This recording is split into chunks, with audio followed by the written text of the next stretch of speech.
Without wasting time, I want to take this opportunity and welcome, before I welcome anyone else, the Right Honorable Secretary General of the party. Would wish to notify you that anytime soon, these clinics will be getting to the institutions. We are going to launch them in every institution so that we will have clubs in the institutions. We actually appreciate you for that.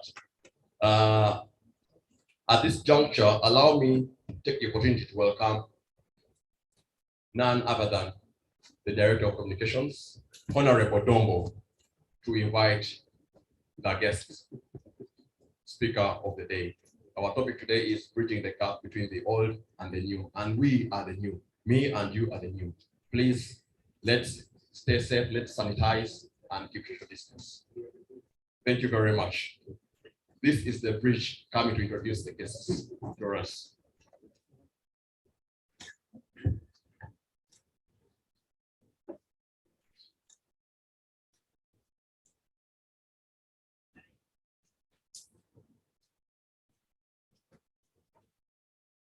Shortly, I will be introducing our guest speakers. But I would have loved the Secretary General, like he has always done whenever we have had the level of prominence of a presentation. I would have the Secretary General to make brief introductory remarks about the ideological clinics, because this is the first of its kind this year, and was specifically made to be presented to the young people, especially the chapter leaders from the various universities. Right Honorable Secretary General, today we have two speakers. We have Mr. Tony Geoffrey Owana, a journalist of only 36 years experience. He's the Chief Executive Officer of Owanapedia YouTube, TV producer, New Vision, presenter, moderator, NRA Archives, married to Victoria with evidence of 5 adult children. Mr. Owanapedia, Mr. Owana is very hardworking. Wakadiri, Eramjiulide. Then we have Mr. Ofono Opondo Podel.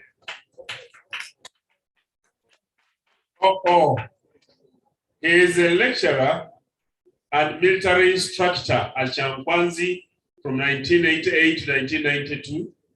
He's a journalist and a political editor, where he worked in the New Vision from 1992 to 1999. He has been a Chief Investigative Officer, Uganda Human Rights Commission, based in Igulu up to 2020.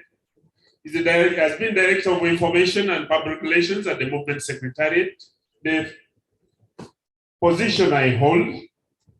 He has been the Publicity Secretary, elect YKM7 Task Force for 2001, 2006, and 2011.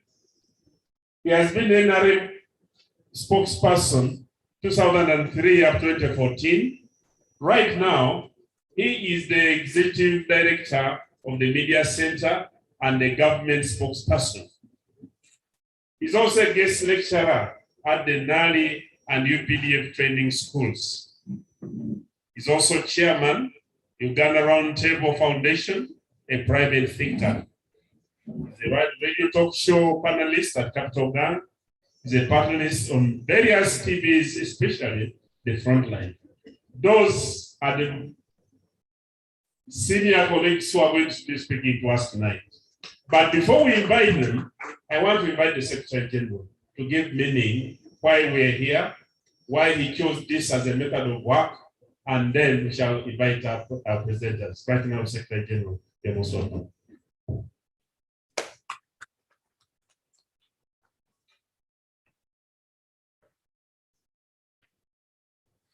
Thank you, Director Dombo and my colleagues, the Deputy Secretary General of the party, our invited presenters, ladies and gentlemen. Once again, good afternoon. We introduced this program at the Secretariat to help us to nourish our members ideologically, to bridge the gap, as the topic stated, between the old and the new. To help you who are growing up understand the journey of NRM and to continue being the preachers that NRM requires, and to continue being change agents in your communities, your institutions, and everywhere you go. This is not only ending here at the party secretariat. We have quite a number of people following us online. Every Thursday, we have close to 14 to 16,000 people following our lectures online. We have people from South Africa, from the US, from Europe, from China, from all over the continent of Africa and the world, following our lectures online. So it's a very important innovation that we decided to have at the Secretariat. And I need to thank my colleagues for buying in this idea and making sure that we continue promoting it until we get to the core of what we feel we should achieve as a party. So with these brief remarks, allow me to request Honorable Dongo. I'll make my comment later on the presentation, but allow me to invite Dongo to invite the presenters to start making that presentation. Thank you so much. For those following us online, thank you so much and good afternoon. I'm sure today's lecture is going to be one of the best because these presenters are not ordinary presenters. There are people who have lived the history of NRM. There are people who have seen it all in Uganda. They have written books. They keep talking about it, and they are here to continue lecturing us about the history of NRM and the future that we all wish to see. So maybe let me invite Honorable Dongo to invite the first presenter. Thank you so much.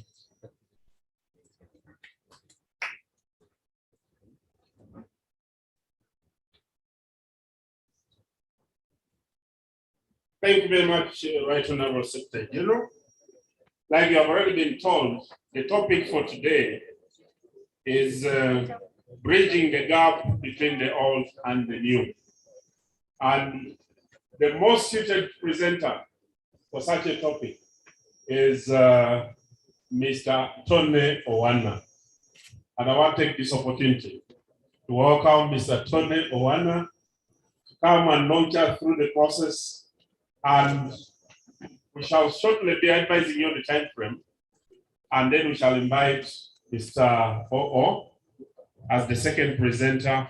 Then we shall open up for some discussions after the Secretary General has made some remarks. Mr. Tony Owana, you're most welcome.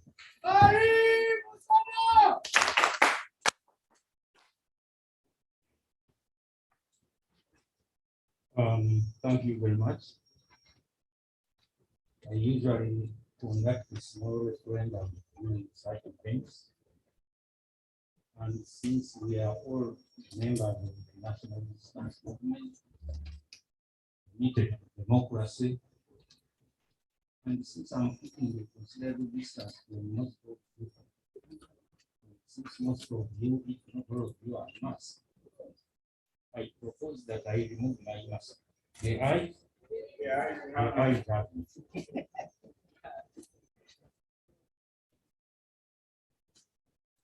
Let no one accuse me to Honorable Chair because this was democratic like that.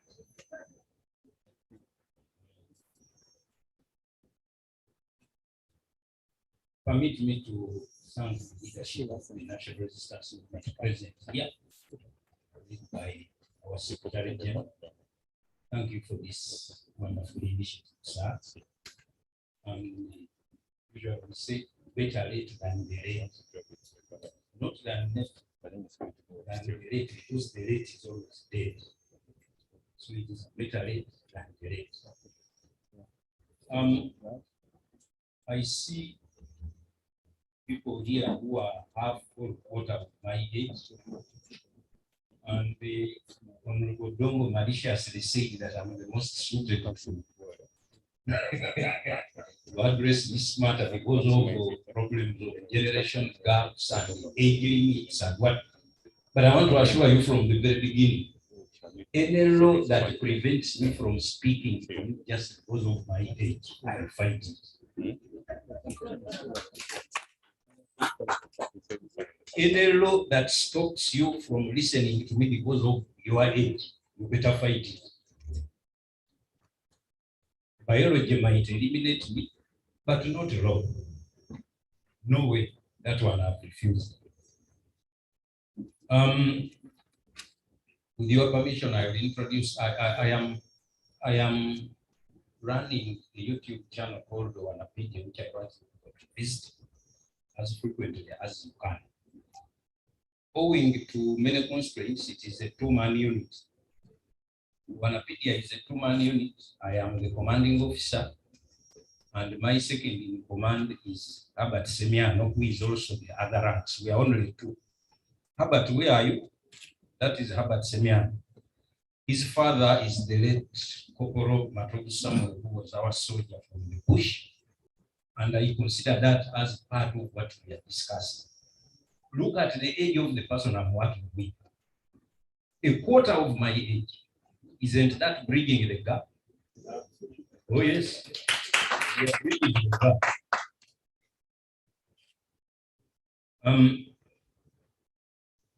I have, it may surprise many of you that have been your age before. Yes.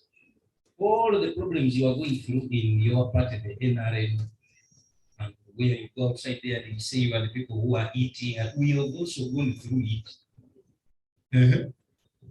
Some of you are anxious to come into positions of authority, and that's how you end up discussing things like age, and they are important to discuss, but they are not the solution to the problem we have. I want to assure you that I'm one of those who have missed out leading this country. Basically, I am not the same age with President himself. There was a time when I was thinking that my time was coming in about 20 years. It didn't happen. That's how I learned to do other things. That's how I learned to do other things. And the people who have learned to do other things have done a lot for themselves in this period. The president occasionally demonstrates his capacity to us. Like when he did those press ups, I was really intimidated. I was older than me. Older than me. I want to put the subject of age out of the picture very quickly.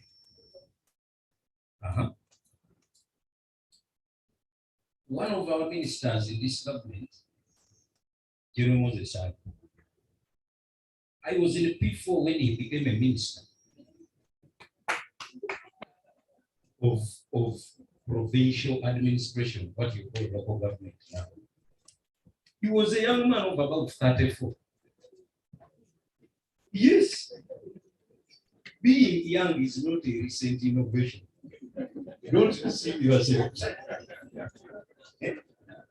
I want you to, when we leave this place, I want you people to go and dismiss the subject of people's age completely as a political discussion. It must end. So the question which I usually ask my young colleagues is whether you want to get into positions of responsibility by overtaking or by waiting to take off. Do you get the difference? You might want to overtake, and overtaking means overspeeding. And there's always traffic police and other things. But you can wait to take over, like on my right here, someone took over. He didn't overtake. He took over, he didn't overtake. Do you see the person on my right? Or I should whisper to you who he is. So the witch doctor, let us rush through those pictures and we put them out of.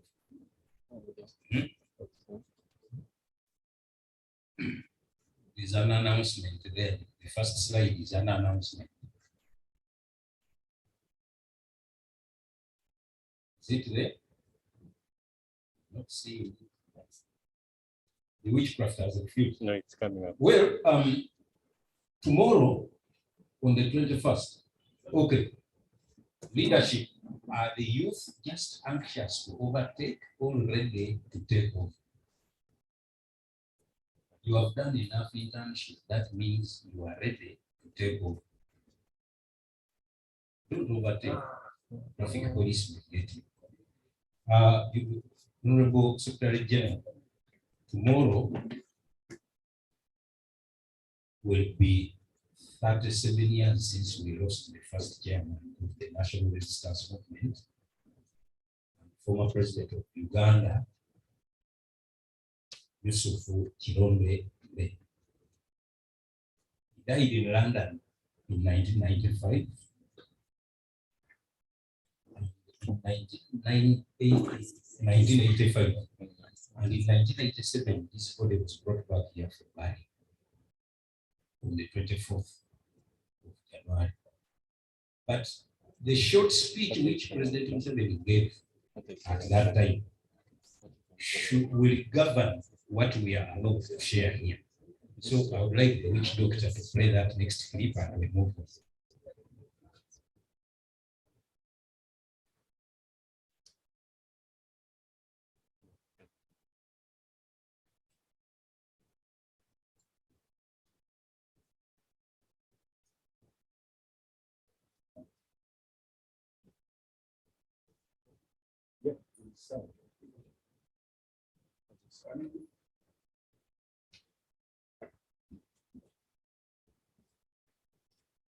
Thank you.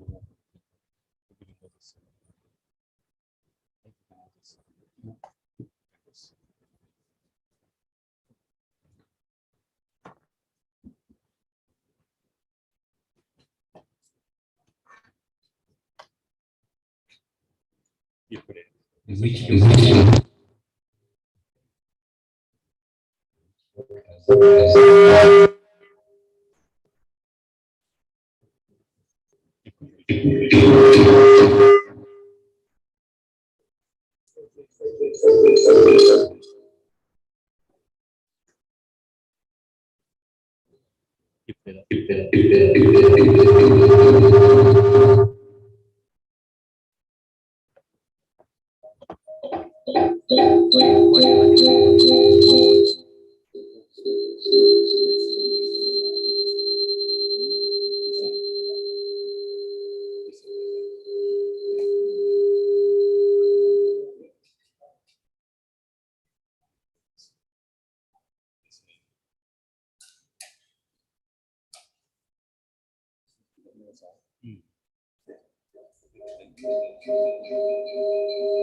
Can skip it for now. We need to proceed. He's laughing at Nyami. So please go to the next picture. I want us to share pictures of some of our former leaders and we get a little of what they were and what you are now. I will go through this very quickly.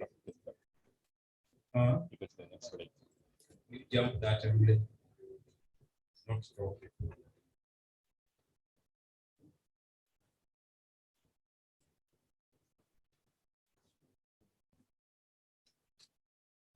What's this side is different? Just jump to the next slide.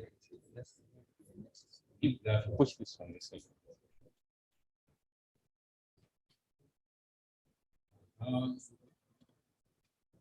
You are there. Next slide.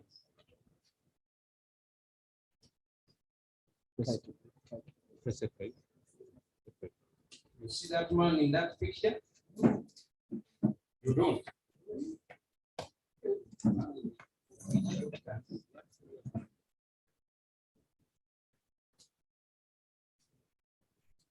You are not seeing.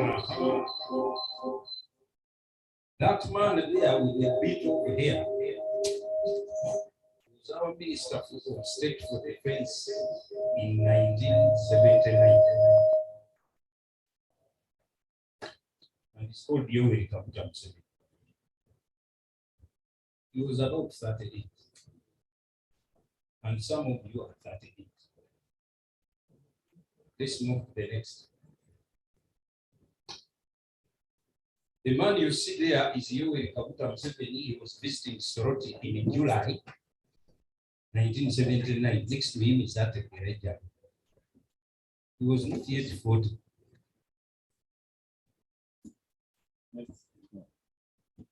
Come back. Who is from Soroti here? The man you are seeing there is Papa William O'Malley. He's one of the only two members of the military council which was in power at around this time in 1986, which the NRM overthrew. Yes. Have been warned. That was military commission in 1980. He was a member of Museveni, and the only two surviving members of that council is Umaria and Museveni. Umaria was about 40 years at that time, like some of them. That is Minister of Regional Cooperation for President Godfrey Binais in 1980. I think he was acting president for about 2 days. Yoweri Museveni is there. And that is Yoweri Museveni in 1986, after he had appointed final ministers of the first cabinet. Some of you resemble him now. That is Samson Mululuga Bichseka, who was the NRM's first prime minister. At that time, he was only 74 years of age. And his boss was 43. You see the gaps we are talking about? If you had listened to the other speech by the president was saying, people were telling Professor Lee that Museveni was so young and very difficult to work with and other things. So the struggle to make me not work with you is not recent. It is very old. So Kisheka was 74 and his boss Museveni was 43. Museveni today is 77. How old is Napa? So you see the gap. Are they not working together? Museveni and his fishermen and fisherwomen. Oh yes, let's go. Chigongo became one of the ablest speakers at the age of 36. That is Moses Chigongo. Some of you are his age now.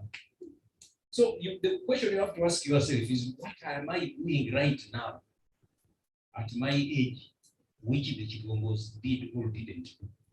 We are now old, but we have to move on. No? You know that man?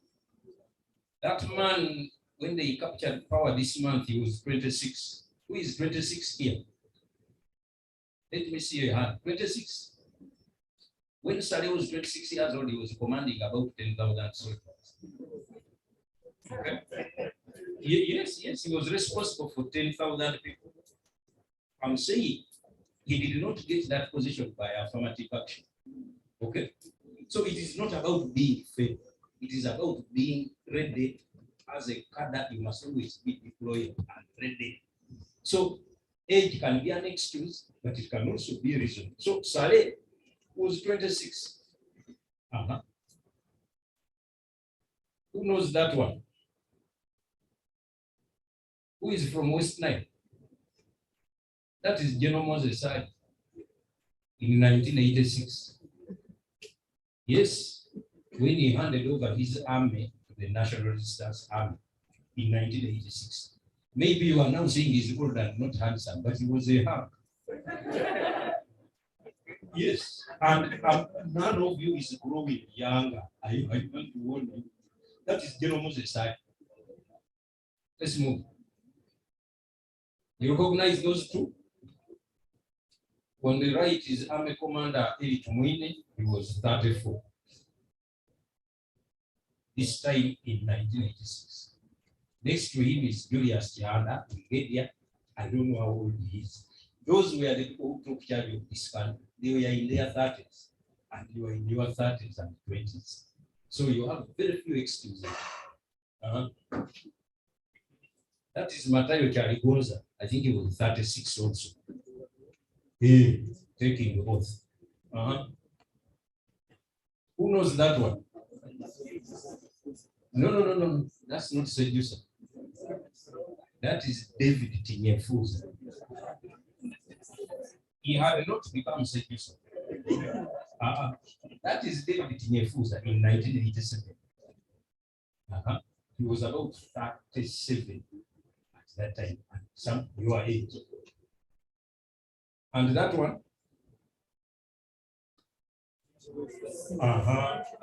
Yes, he was 30. He was 30.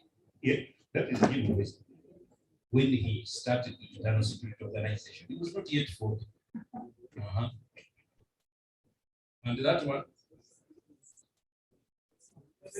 Yes, he was 29 when he became State Minister for Internal Affairs. And his boss, Dr. Simon Gerere, was 54. Meaning, Simon Gerere was twice as old as his deputy. But the deputy seems to have had more weighty responsibilities with your permissions. Can I? When Bessie was 29, the line minister was 50 something, and they worked together. Okay. Now we have lost those three officers. Sirwanga, Peter Kerry, and this is Chefai. None of them was 40 at that time. And that one? You look at those cheeks, they are like your cheeks. Yes. Let's move. And that one? He was 29. He was 29 at that time. He was swearing to be a member of parliament and was also one of the senior leaders in the military intelligence. 29, like some of you. Who is from Kasese? Kasese? Yes, that is Dr. Kiyonga. Yes, that is Dr. Kiyonga. Yes, he was also once young. And that one? That is Colonel Tom Mutime. It's the Minister of Tourism. Yes. And that one? Yes, that is one of your ancestors, yes. So Kumbagazi was also once young. That is the Dandisari when he was becoming Minister of Labor, I think. Who knows that one? That is Justice George Kanyeham, swearing to become the Attorney General in 1986. So I might tell you that he was also once young. And who are those? That is Major General Henry Masco, when he was Director Youth Affairs at NRM Secretariat. And behind him is Dr. Sulu.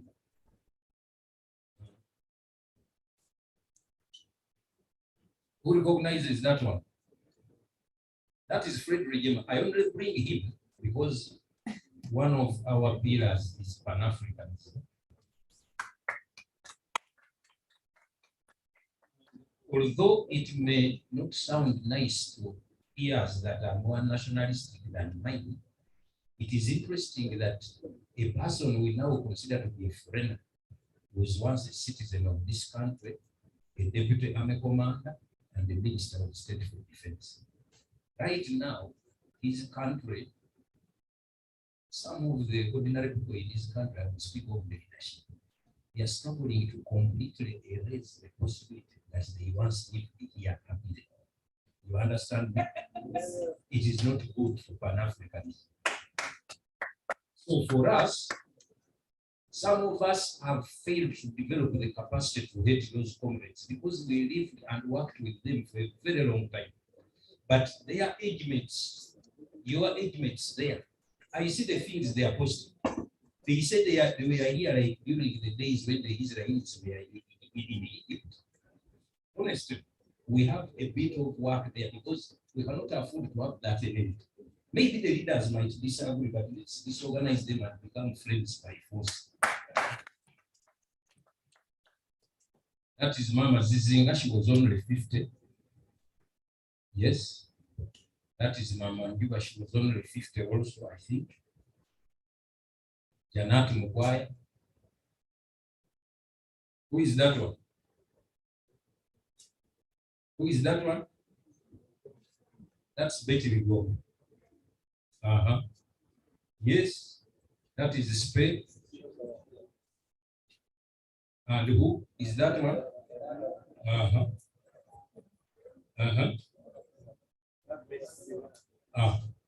Now that the last one is who is that woman? That is Lieutenant Colonel Nawiso with Major Erasmus Mugumya Maguma. That ends those pictures. So, to be young is just something to do in the career. It has nothing to do with capacity. Although the absence of age limits does not mean the abolition of age. You have to keep aging. But don't get stuck with it. People's age and what it will not help you. Now, I come to some of the things which I have been coming across in the course of growing as old as I am. I have been told that young people are not interested in the history we are fond of telling them about how we hate rats. They want solutions to problems. The other story can come later. But now, there must be an explanation why certain things happen. I have had a proposal from some of the members of this great party that they want to take responsibility for government matters in their areas of localities. Now, that would be very good if they would not abuse the power that comes from it. Because one of the problems which the Uganda People's Congress faced was when party branch leaders took over the administration. And many funny things can happen in the process. I'll come to that later. Now, the issue of employment is very crucial, especially for the young. And that's why everyone wants to look for a job in the government. I think the jobs are not there, but the explanation that they are not there is not enough. We don't want an explanation, we want jobs, isn't it? Yes. Now, someone will keep telling you how in the good old days, all of you will be working in the government. I have heard that story repeated and repeated and repeated. Let me tell you what happened. When the government was still indulging in what was called business, some of you, all of you will now be either in Uganda Electricity Board, Print Marketing Board, Coffee Marketing Board, Uganda Railways, irrespective of whether you were doing anything there. The important thing was to get a salary. And I think it worked. The salary was coming as per grants by Bara, not as far as work was being done at the workplace. So those government bodies became a leech on the taxpayer to the extent that when the NRM government came, it had to get rid of direct trading. So you cannot be guaranteed a job in Uganda anymore simply because you belong to the NRM. You have to qualify for it and work for it. You might long for those days, but up to now, I think some of the debts of that adventure are still being paid and starting to be guided. But I think some of the debts that we are incurred for that period are still being paid.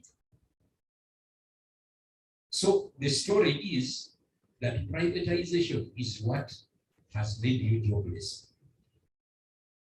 Comrade Oko, if you have better facts than me, enlightened. There was a time when Uganda Electricity Board had 200 vehicles and I think 400 drivers. Yes, and they were being paid. There's a time when Uganda Airlines had 1.5 planes with 890 staff.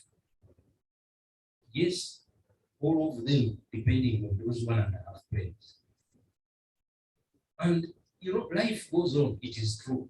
But in the end, someone has to account for that adventure. And that is how we reach the stage of saying, let government hand over these corporations to people who can run them as a business, rather than as a place where to make sure that young people are not hungry, even if they are redundant there. So I'm giving you this only for the purposes of showing you that you cannot get an automatic job merely because you belong to the NRM or because you have a yellow shirt or because you can shout some slogans. The idea is to use your own creativity now and be funded now. What we shall not allow our party leaders to do, and in this one I will join you and even become a youth if necessary. The opportunities available for employment and other amenities, I think the Secretary General should not be broad-based. The feeling that we are sharing or even losing to people who don't belong to us is very, very strong among the youth. We might be trying to keep peace with our opponents and give them the opportunities. I know, even in my own home, when there is not enough food, I deny my own children the food and the visitor gets. But if it becomes a habit, the children are likely to do some private stuff. So I think the problem of identifying opportunities for employment should have a clear bias to members of the ruling party.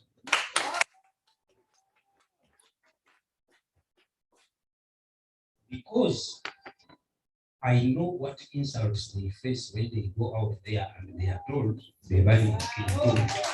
Asante sana.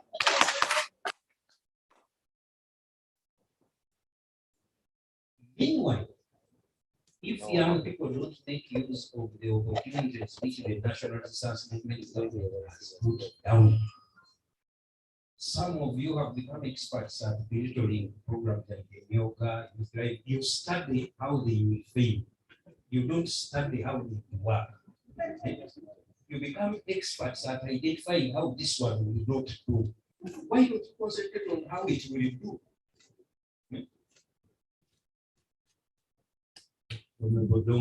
I hear that in Bunyori there are people who can stop rain. But now I wish they would make rain. Because if you concentrate that powerful energy to stop in Bunyori, but if they could also make rain, I hear in parts of Bunyori someone can call up a dead body. If such energy could be directed to bringing up our oil, instead of corpses. But that's just for laughter. Point is, we are also reaching, and this is a tricky one.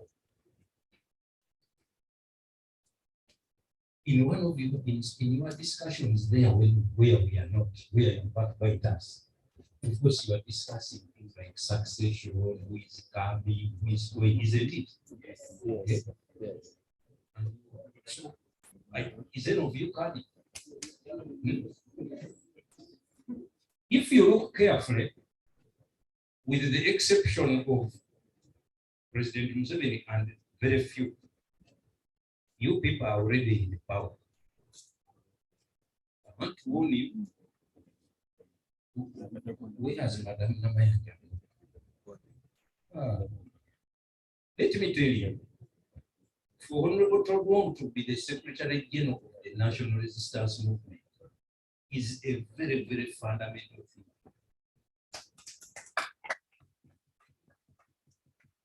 I think his boss beats him by about 40 years, or at least 30. If you look around at the sensitive positions in government, or even the unsensitive ones, have you found a police? How many policemen have you found in the command who are my age? If you don't know my age, at least you use appearance. How many? The other day I saw Sabiti when he became deputy IGP. Sabiti. So if you look closely at the people who are in charge of these countries, especially in public service, they are your fellow colleagues in terms of age. So what we are focusing on now is the pinnacle, Mzee. And let me warn you, you will never get another chance to be made ready for the leadership responsibilities that are coming to you, except with initiatives like which Secretary General has brought, these clinics. You know why? Because the founders of the National Resistance Movement have laid the foundation. They will not carry you to the next century. This is a warning. Take it very seriously from me. We shall not take you to the next century. Likely, we shall not be around. You understand? You understand? I want to compare your situation to that which prevailed after Jesus was captured and executed. The 12 who had always been used to miracles. Yes, when Jesus was with the 12 and we are hungry, he would say, let there be. He would multiply the fish, he would multiply the bread. And that is how some of us are disturbing in Muslim circles. Instead of taking charge of responsibilities that have been handed to us, we wait for Zay. Now, when that Messiah was recalled by his father, these 12 first waited to hide until the Holy Spirit came after 40 days and put fire here. Then they started. Comrades, I will ask you a question. Was Jesus a Christian? Oh. No. How could he have been a follower of himself? I want to warn you that this mighty party, the National Resistance Movement, belongs to you. If you convince yourself that it belongs to Museveni and his colleagues, they are getting fewer and fewer and fewer every day. And the party is getting numbers and numbers and numbers every day. So better get ready for the responsibilities that are coming to you, because they are coming. Christianity only flourished when the Holy Spirit came and when there were no more miracles. Miracles are going to end and you have to work damn hard to maintain this mighty party. I'm warning you. Short of that, you will lose the power. You will lose the power if you are not careful.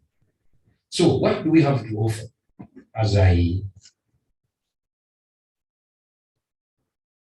The people who oppose the National Resistance Movement are experts at misinformation and broad lying. On our side, we at times leave things to go as they are in the hope that they will sort themselves out. Or we leave it to the ministers or the NRM secretariat or something. or we are too disciplined to tell lies ourselves. But social media is here to stay, whether we want to wish it away or something, it is going to stay.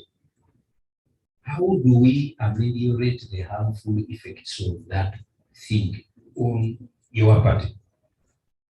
It is by having information. There's a lot of information that could dismiss some of the things that are poisoning your minds. Some of you are very angry even with your party, just because, for instance, someone posts, and you are my witness, that you gave Bashir over 300 million. But Bashir, who? 300 million. Do you know how many people wanted to come here and ban this place now? And then that one circulates very widely. By the time you say it is not true, Bashir Kaziba is already confirmed it because he has nothing to lose.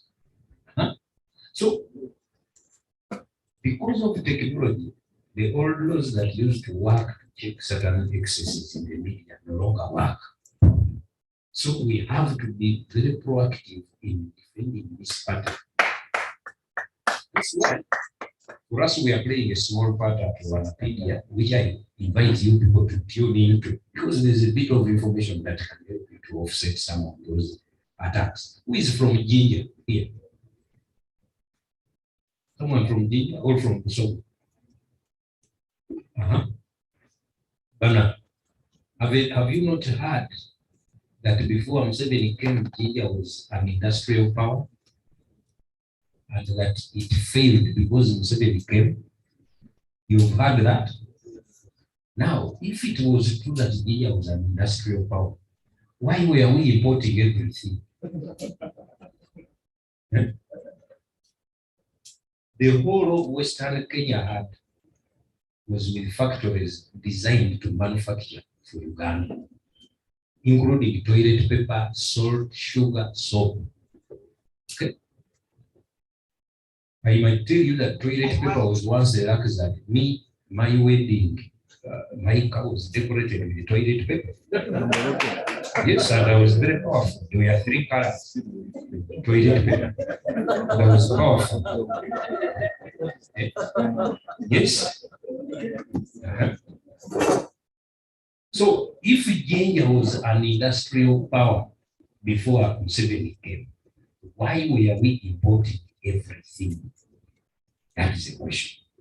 Then you come to where OO stays in Mukono, where Betty Namboze also says, now Museveni has killed Ginger, which was the industrial center, but Mukono is now the industrial center of Uganda. So is Namboze unhappy? I don't think there's any district with more factories than Mukono. But are we saying it? Or we are allowing Namboze's statement to prevail over everything else? That's what we are doing. So the Ministry of Misinformation and Broad Lying of our opponents is much stronger than ours of informing, because a liar does not need multiple sources. When you are telling a lie, you don't invest. You merely say something and you allow the listeners to suffer with it. But when you are unraveling the damage done by a lie, here is Professor. I have read many times of you got 200 million to make the other one win. You 300 million, you give me some of that. Even the cows. Yeah. Now, that simple lie does not require resources, but correcting it with the candidates who are in their thousands, who are all saying you are the one who made us pay, is very costly. So, young people, I was once young like you. I'm happy that I'm around, and I intend to stay around with you. I intend to be another 20 years in journalism, or even 30. We are around, please make use of us. My address is accessible. If some of you are in the media battles and you want some resources to back up your, in Usoga we are doing very badly in the media. All the radios are killing us in Usoga. I know it. Okay? And with the lies only. The other day you nearly overthrew your own king with lies. So permit me to stop boring you, and I thank you very much.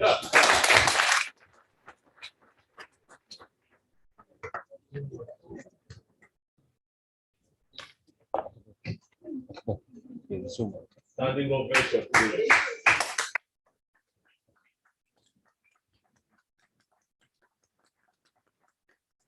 The selection of the presenter was deliberately done by the Right Honorable Secretary General. And there was no better person to have anchored this topic, given his experience and what he has seen over the years. Allow me at this time to invite our dear brother to come and take us through the next session. He has 40 minutes, and then we can open up for discussion. You're most welcome.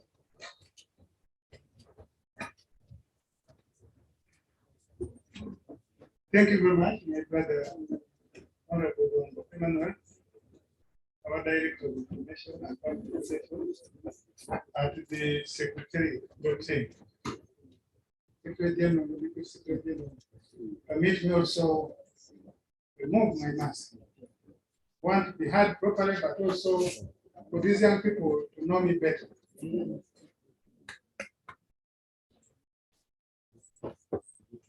I want to commend the new leadership at the Secretariat for starting this small but very critical and important step. Sustainable engagement with the public and particularly the young people beyond our borders. It is cheaper, it is faster. Previously, we were waiting for election by election or some function. Now, we are deliberate, we are systematic, we are methodical. And that is the nature of the NRM. I am 1 year shy. 4 scores. Dr. Tanga and I take one. I don't think many of you know what a score is. A score is 15. So when I say I am 1 year shy, 4 scores, that's 60 years minus 1. I'm 59 now.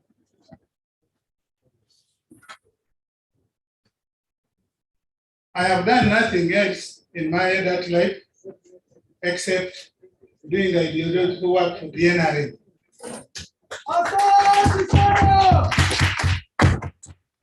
So this is my territory, but I hope I'll be able to write the question on one. The topic of bridging the gap. Let me just add, but from a different perspective, of one. I did show you the photographs. There is no single time in the life of the NRM since 1981 that the NRM has only had one age group or generation. It has always been multi-generation. When PRA merged with the Lule was above 70, the 7 was 40, 41 to be precise.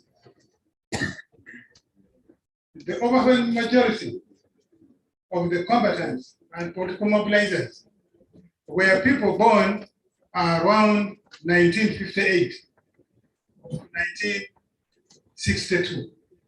That group of the John Kazoras, the Sedusas, the Mugisha Muntus, the Serwangan Wangan, the Kalekai Huran,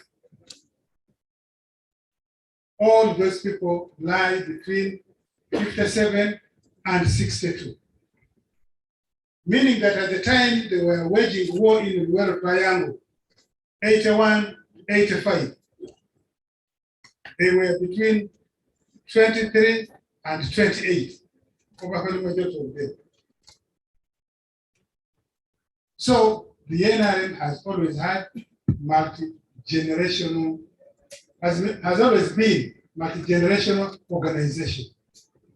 And so bridging the gap between the old and the new in terms of age is a misnomer.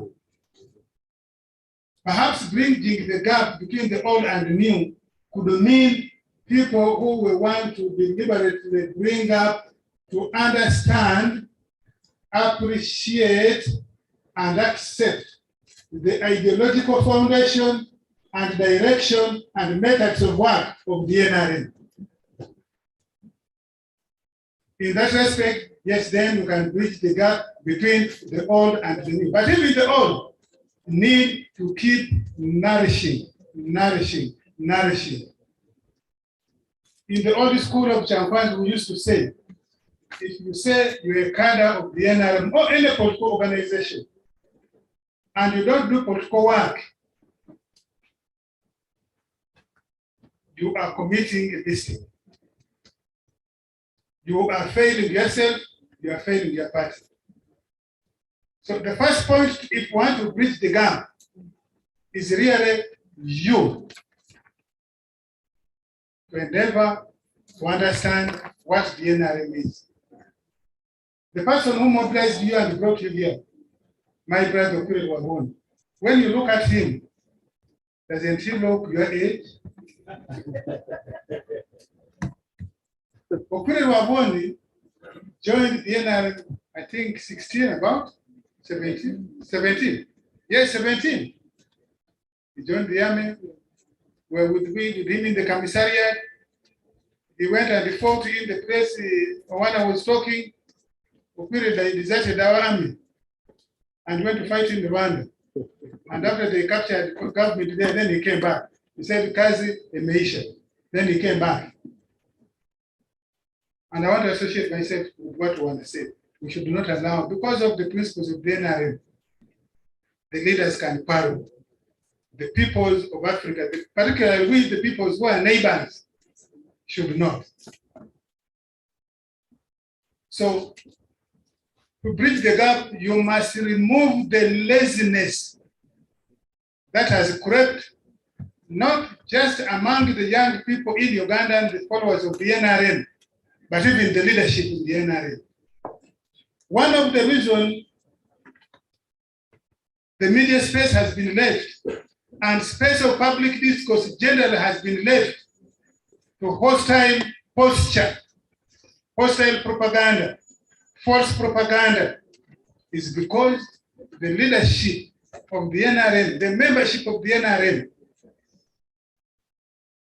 is afraid to seek knowledge.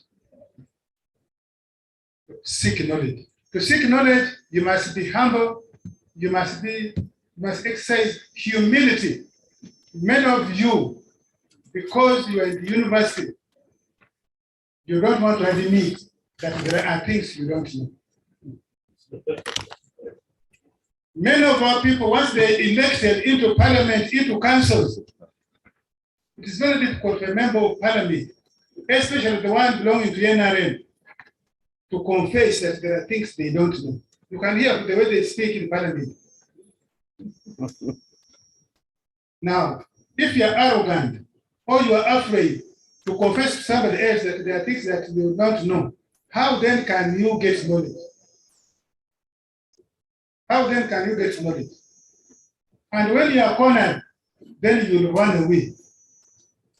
You will not want to go for a debate, even when it should be your responsibility. So, one, we seek knowledge, read and read and read.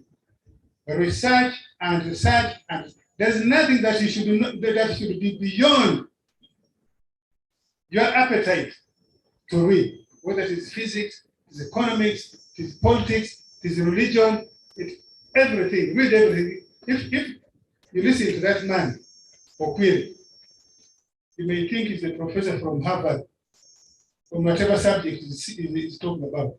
When you listen to Mzee 7, it's better than professors from Harvard. and another school of economics. Asante sana. So if you want to bridge the gap, if you want to bridge the gap between those who have been running the NRM, those who are running NRM, and those of you who want to come and succeed, you must shed off what we call secondary ignorance. You know secondary ignorance? Secondary ignorance is the inability to know that what you know is literal, is half truth, is false. That's secondary ignorance. You know how to read your name, but you don't know why you have that name. Many of you here will ask you, why you called Insereko? You will say, Wakwandi wa Chicago. And that's where you stop. So, third area, shed off secondary ignorance, which is, and secondary ignorance actually mostly afflicts you, the half educated, or you call yourselves the educated.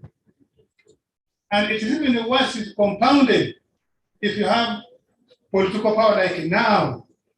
The NRM people have political power. You have political power, you have state power. Some of you even have used state power to have economic power. And it compounds your secondary ignorance. Because once you have state power, you have political power, you have economic power, it becomes difficult for you to admit that there are things you don't know. So you don't concern.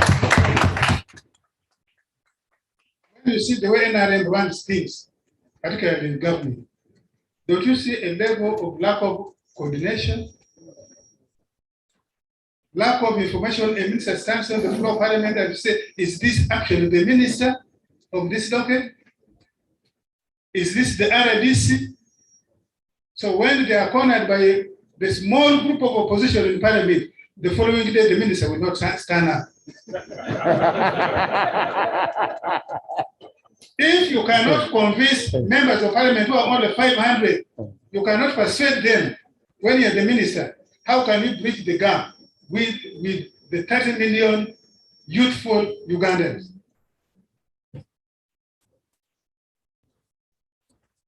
So, understanding what NRM is. What is NRM? But let me, first of all, disabuse what Mr. Wan said here. And our president has been public about it. I want to say, he implored the Secretary General that if there are jobs, public jobs, they should be given to NRM leaning youths or job seekers. The president has rejected this publicly. Why? First and foremost, public jobs are for everybody of Uganda, every citizen. Public jobs, every citizen of Uganda. We would be exercising what the Constitution of Uganda bars discrimination on political persuasion. Secondly, there is a historical record, and the president has been again public about it. If giving jobs, public jobs based on political loyalty, was the panacea of making a political party and the government survive, UPC would have survived. UPC recruited policemen, police officers, on the basis of political party card. If your parent did not have a political UPC card, you would never join UP, you would never join the police. You would never join the army. To be given a trade license, you needed a party card and recommendation from the parish UPC chairperson. Where is the UPC economy? How come that UPC army did not defend the UPC government when it was being overthrown? And so I think that's the direction the NRM should not take, and the president has been public about it. Thirdly, the NRM, the previous one, we used to call it broad-based or inclusive. But this one, the political party, we call it broad-based and inclusive. Not all inclusive. it is broad-based and inclusive. Broad-based means it absorbs people of different tendencies. Let us take our own country here. You may be a Republican, somebody who says, I only believe in leadership that is elected. But there are people in Uganda who say they believe in leadership that comes by birth. So the NRM harmonizes the two and they build a convergence for common goal. That's what we mean by progress. Two, the NRM, because Uganda is multi-ethnic, we take the line that we harness diversity to build commonality for the common goal. That's the NRM. That's what we mean by being broad-based. Broad-based by social structure, gender, age, education. That's why in the constitution of Uganda, the NRM deliberately fought in the CA and said we are not going to put academic qualification for the majority of elective offices. You remember where the president had a way and the NRM had a sole decision to make? When we were making the Local Government Act, the president threw out the bill that had been passed in Parliament that local councillors should have senior 4 academic qualification. Okay, that Parliament has senior 6 and above. Do you think the professors in that Parliament are the best debaters? Do you think they are the ones who do the most consultations in their constituencies? The NRM's first principle is to give back democracy to Uganda. That is broad-based.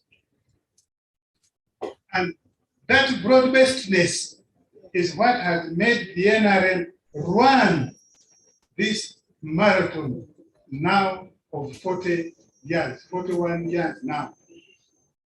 Because since 1981, when the first seed was planted in Kabamba, the NRM has been. You have read the books that have been written about the NRM and this journey. The people who fought the Luero War, where if we were asking for degree holders and S4 holders, we would never have won that war. So, to bridge the gap, you must understand the NRM. What is this NRM? Even after assuming power, the NRM leadership at the time, the small group, the first group of the NRM was 38. The first parliament, the historicals, were 38. But they saw that in order to strengthen NRM, to grow NRM, they needed to expand the NRC. And in 1989, February, we conducted countrywide election by lining behind candidates through electoral college.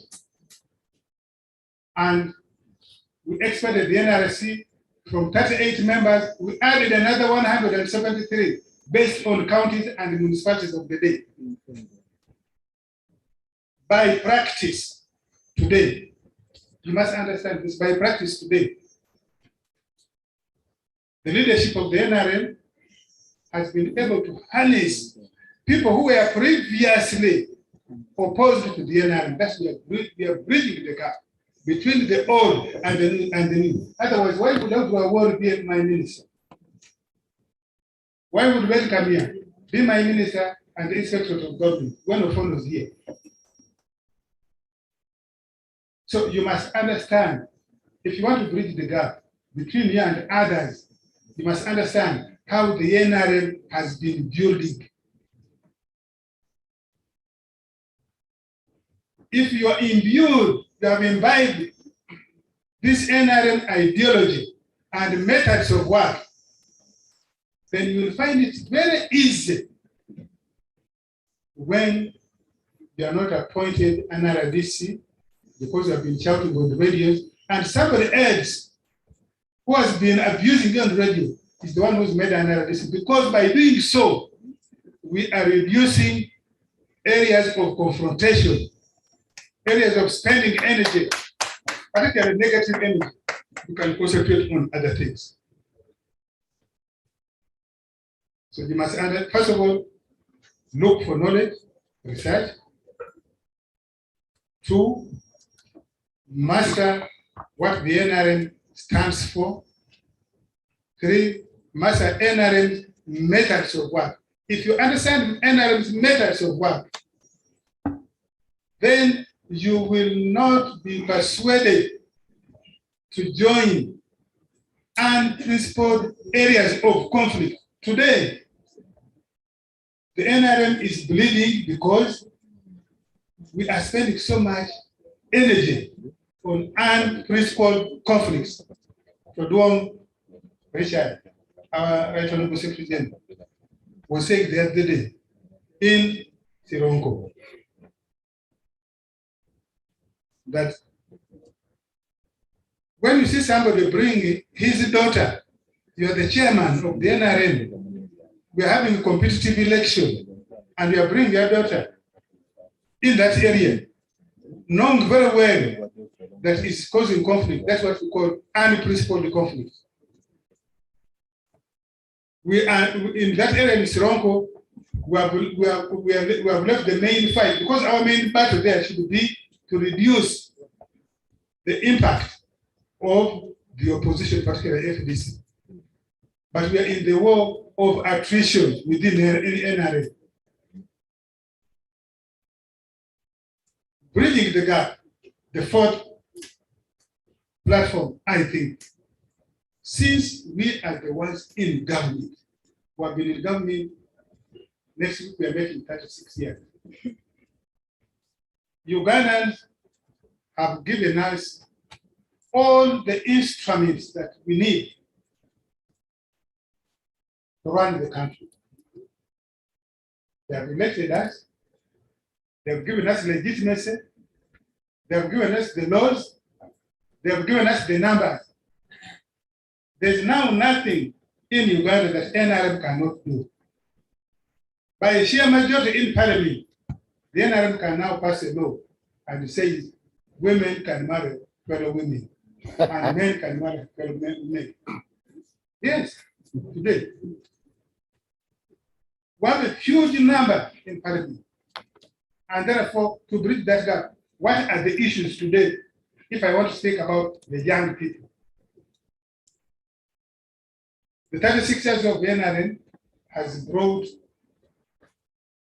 lot of opportunities. When Tanga died, and Toduong, I think and they were in university, and Upira and Dombo, they followed us. We used to say Makerere was the only university south of the Sahara and north of the Congo. Yes. South of the Sahara and north of the Congo. There was no other university. Today, the NRM has created the opportunity over 20 universities, public. That success in education at the higher level has engendered a new problem, but in our view, a better problem. We have more educated people today to run the country. We have more skilled people today than to run the country. All what's required is the attitude of you who is coming to serve the public, whether you are in the private sector or you are in the public sector. Because even the people who say they are in the private sector, you are actually serving the public. If you are in your little corner shop and your mizan for weighing sugar, when you tamper with the mizan and what is a kilogram is not exactly a kilogram, they are cheating the public because you don't sell to anybody else, you sell to the public. If you're the one selling feeds for chicken, for poultry, for piggery, for what, and then you get maize bran and mix it with the sawdust, you get mokena and mix it with the sand, to make the kilogram fall quickly. And yet you know very well that you are going to make the poultry of a person who's buying your feed stunted, then you're cheating the public. So to bridge the gap, NRM needs to use the instrument that has been given by the people of Uganda, not once, but 7 times now. Because the people of Uganda elected us in 1989, that's NRC. They elected us in the CA 1994 February. They elected us in 1996.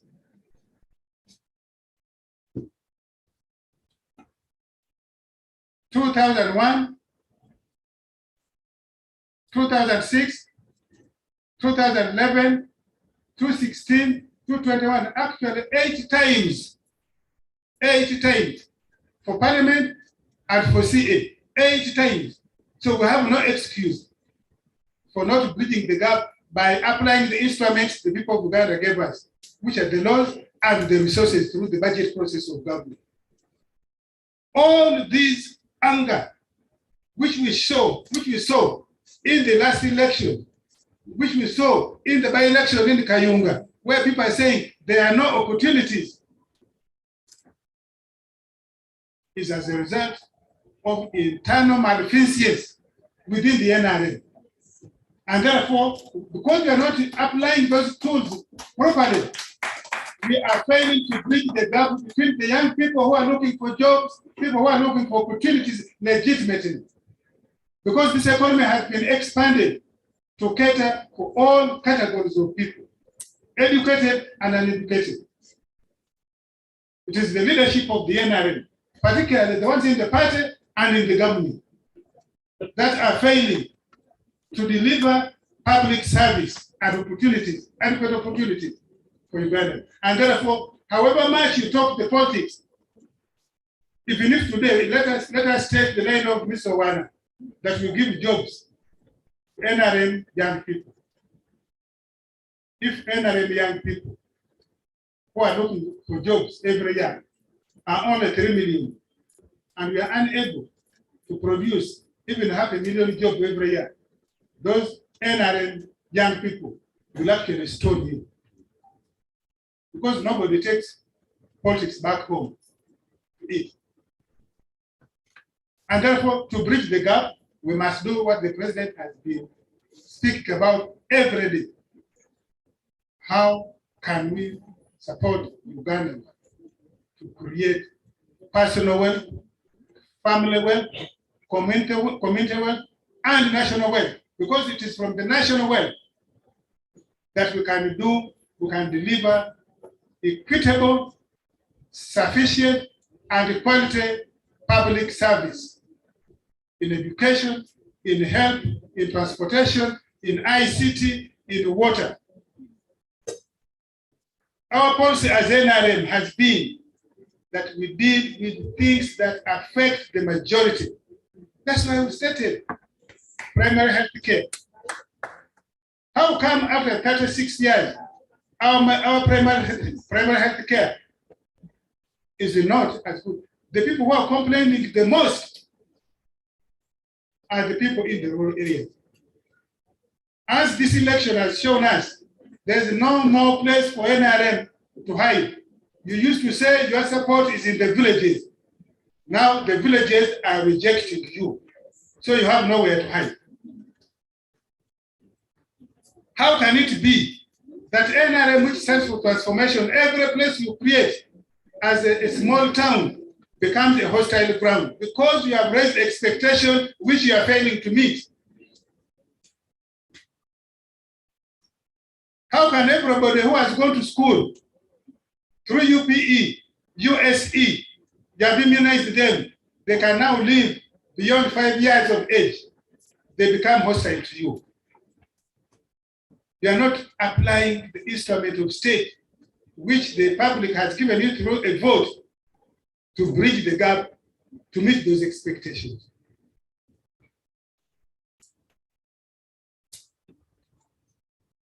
From a political standpoint, this is a good start.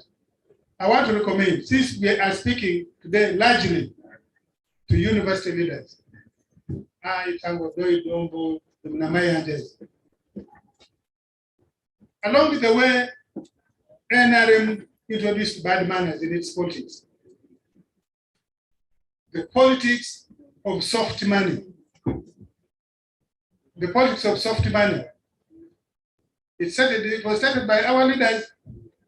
You remember the times of the envelope. Now to do without a sufficient envelope, without sufficient envelope, fears to go to a university because they will ask you for an envelope.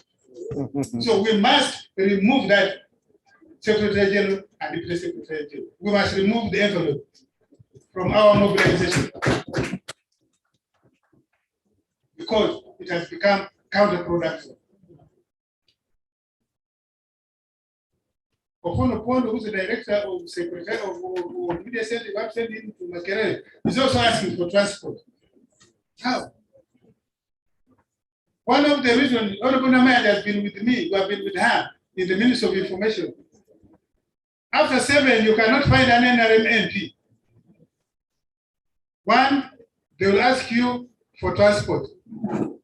2, they are too comfortable. They are in their private businesses and their private bars. When they are enjoying in the bars, you can't quote somebody who has already taken 1, 2 to go and appear on the radio at 8. Who do you think pays the opposition? To be somebody who hops from one radio to another, to another, to another. It will be the same thing. Why are NRM people upset? I think there is a sense in which I see that we seem to appear satisfied and therefore complacency. So if we want to bridge the gap, we must remove complacency, internal complacency among the leaders. Once we, the leaders, remove internal complacency, these young people will follow our example. I want to recommend that to bridge the gap, starting with the university. Unfortunately, Secretary General, when we are making our NRM constitution, we bought the idea of our chairman, President 7, that we should not disturb universities with political party structures. And therefore, we have political formations in universities, but that are not part of the party structure. But I now doubt that even if we had them, after all, in the villages we have party structure. In this recent election, we saw that even where the NRM has 30 people in a village, Museveni was getting 0. Our candidates were getting 0. And when our party secretary is boasting that we have in every village, in every, each of the 62,000 villages of Uganda, 70, NRM boasts that it has 30 leaders in a village. So how come that we do not even have people to guard our boxes? Or to give us a vote? How can we, and then we are praying that people intimidated our supporters. If you have 30 people in a village, how can your supporters be intimidated? That, in my view, I think those 30 people in each village, they don't even exist. Or if they exist for other purposes. So to bridge the gap, Secretary General, I think you need, as a matter of priority, to check your records. Check your record. Yes. In the army, there's something we call Baraza. There's parade. Every morning, there's fall in. It's parade. When I told you that, you count people. The ones who are in Ndake are counted. We know how many people in Ndake, how many are going to fetch firewood, how many are going for this. How many are in the sick day? NRM does not have those records. To bridge the gap, we need to check our record.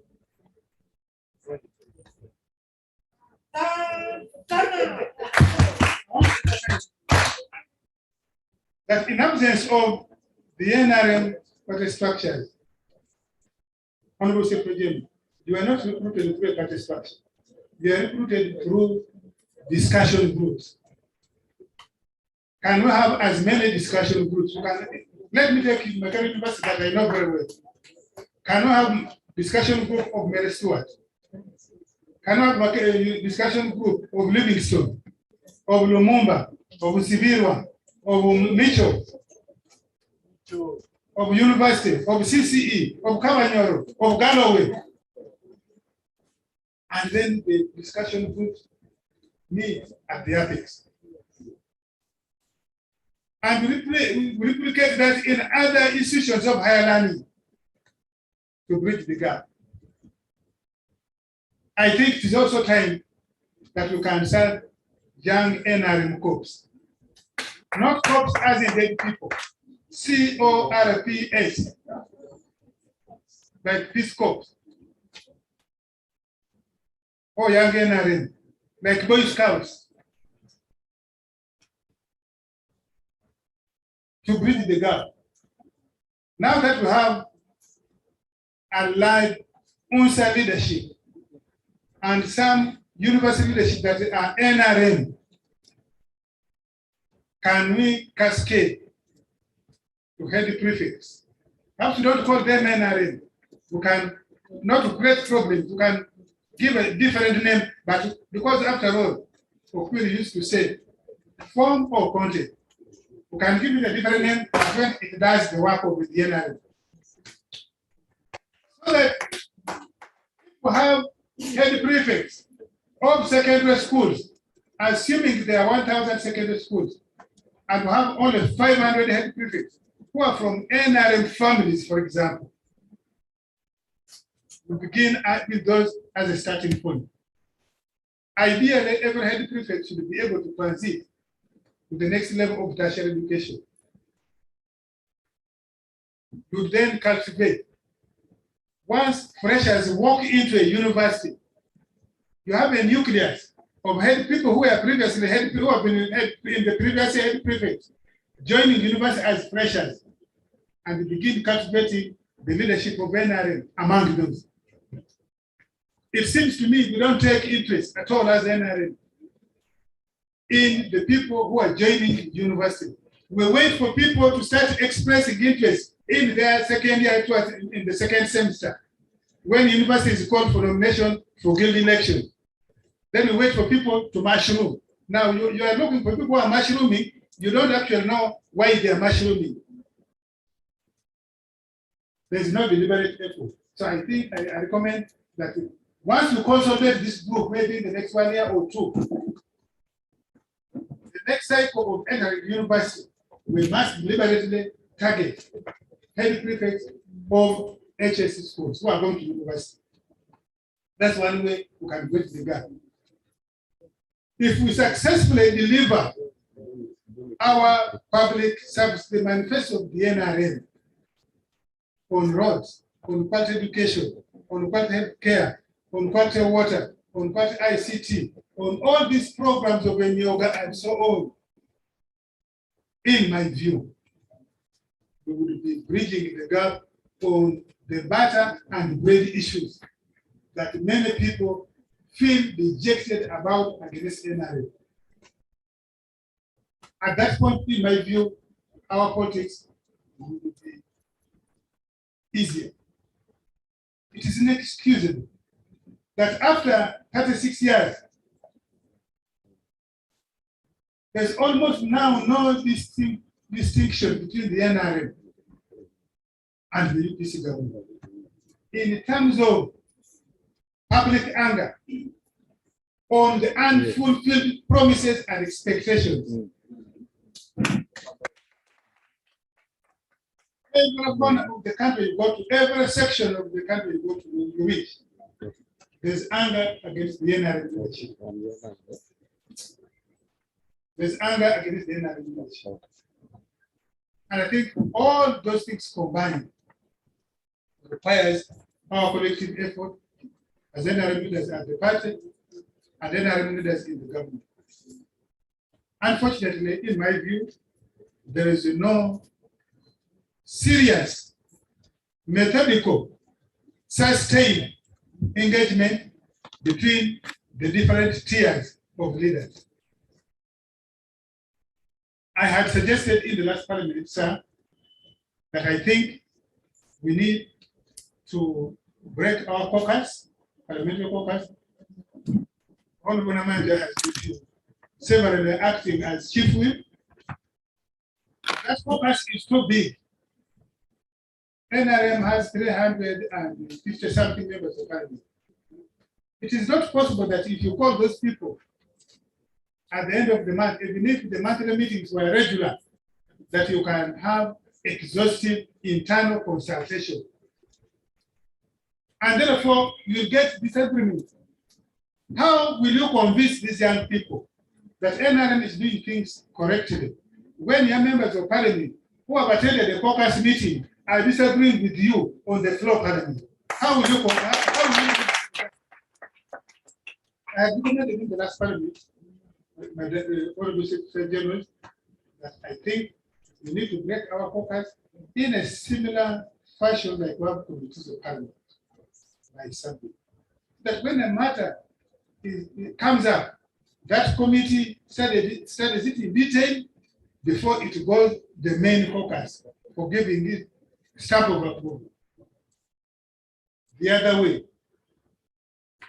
how come we don't have the committee of NRM chairperson, deputy chairperson, and whips of committee? So that those are another tier before something. That's why a minister should go to that committee to introduce a policy. Even before going to the official committee of parliament, the small leadership. And so I want to wind up by saying, to bridge the gap, we need, especially the young people, have full faith. For now, we are lucky. We have Mosaic 7, where there is almost total unanimity internally that he has led us well so far. And perhaps people, our members are willing to give him more time to lead us. Can we extend similar stamp of approval to the other leadership of the NRM? That when we have our leaders in the secretariat, they enjoy full confidence of majority of the leaders of members of the NRM.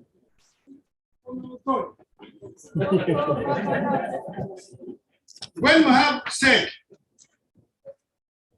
can we extend to them the same level of confidence that we have extended to the president? But to do so, the members of the secretariat, the top leadership, and members of SEC must demonstrate the agility that Museveni has demonstrated. And not give them a blanket check endorsement when leaders of the secretariat, members of SEC, are having petty quarrels. No, we cannot. So the onus is on the leaders of the secretariat and the SEC to behave in such a demonstrable manner that they earn the confidence of the majority membership of the NRM. In my view, we will be bridging the gap. Otherwise, NRM has always had, along its continent, different segments. Like I want to say, if you look at that parliament today, I think Tanga can give us, Dr. Tanga here can give us the breakdown of the age. That parliament is young. Young both in age and young as being first timers in politics. So young people cannot complain that NRM has not given them space. If you look at our secretariat, it's young. I don't think there's anybody who's 50. I don't think Honorable Long is 50. I don't think Honorable Namanja is 50. No. In our politics of the world today, that is the age, that is the one of the world. So, Mr. Museveni and the founders of the NRM have done and continue to do what they are supposed to do, which is the mentorship. He has given the leadership to Todwong. It is up to them to fall with it. I want to believe Todwong and his team will not fall with it. Asante sana.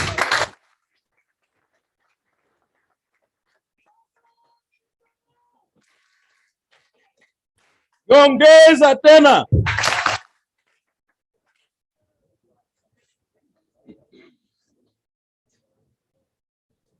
Thank you very much,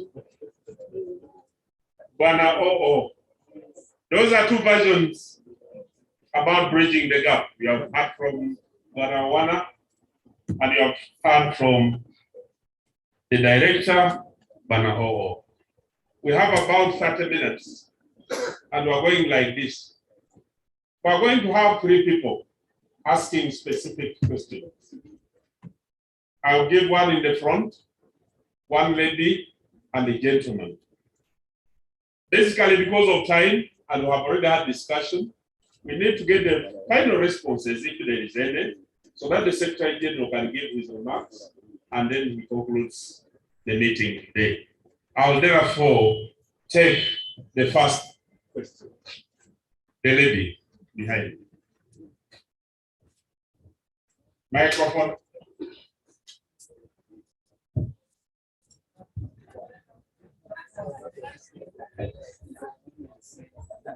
Very. I want to thank you very much for giving me this opportunity. And I want to thank the Secretary General for, they say, the journey of 1,000 miles starts with one step. And this is the first step that you've taken. Everyone, according to the 2 presenters of today, you've given your views and we've picked ours. This is a great start for you inviting us here as leaders. I'm Antonia Gwesje Aubrey. I'm the acting chairperson for the NRM chapter, the whole of Northern Region. I am again the vice chairperson for the NRM chapter, Gulu University. I want to inform you, you people need us. We as the youth, you need us because you need more from us than we need from you. I am 26 years old. I've only voted twice and I'm yet to vote. But that will depend on what people are offering. According to Oponopono's explanation, you said the methods of NRM, one was harnessing areas of confrontation.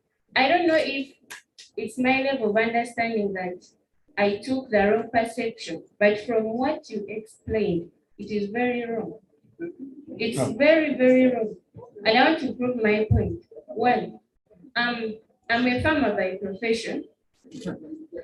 I'll give an example. You have flowers here. I don't think you can plant a flower, you don't take care of it, you don't water it, and you expect it to slide. It will wilt and eventually die. I hold a bachelor's degree in sustainable agriculture and extension from Deja University. Currently, I'm finalizing. If it was not for COVID, I would have graduated. I'm finalizing my master's in agro-enterprises development. Northern region has over 38 districts. But how do you think we've managed? You get it? First of all, you need to know the reason why we are failing as NRM in the institutions. I am heading institutions and universities at my age, but you know what I'm going through? I don't have the resources, which is okay. I've sacrificed myself. I'm a Mnyankole from Barada, but how do I stand out in Northern region? And how have I managed to reign from 2019 to 2022? We are not here to listen to you. You should listen to us and the reasons why we are failing constantly.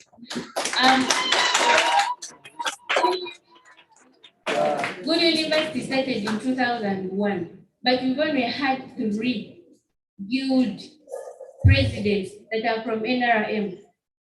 Last year, we had a candidate and he failed. But we pushed for him again. This time he has won. And we passed with 80%. Do you know what we went through? You were not there. Ask me. We love this party. I'm 26 years old. The NRM has been in power for 36 years. I don't know what happened the time I was there. Yes, we love the stories that you people always give us because we learn from experience. It is the history that defines our present and our future. If you come here and you start telling me different stories, yes, I will listen, but I'll get bored. Do you know what we are facing through? You know what we are going through? My point is, sorry for taking your time, I'm very upset. Because I traveled overnight in a bus. Can you imagine? I showered in public restrooms to come here, and you're telling me harnessing areas of confrontation. That means you will not listen to us unless we go on the streets and riot. Yes. If NUP comes up and is listening to our programs, why would I stay in the boring NRM that has been in power for 36 years?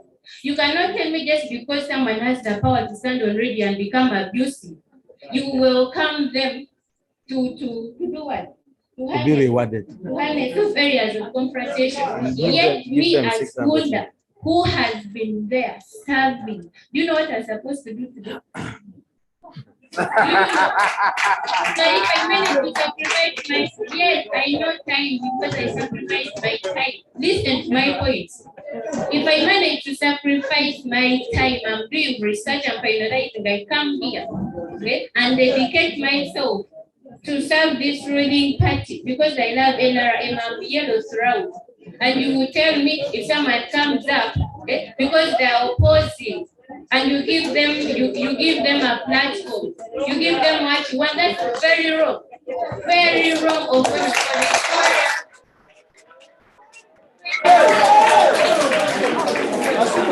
Otherwise, I'm alert. I will lead all these gentlemen. We will go and riot. We join the NUP. You have to buy us off to come back to the country. Is that what you want? No. Listen to us. Listen to what we are going to rule. Okay. She's becoming emotional. Finally, please, finally. I told you have the. Thank you. The gentleman yes. In the court.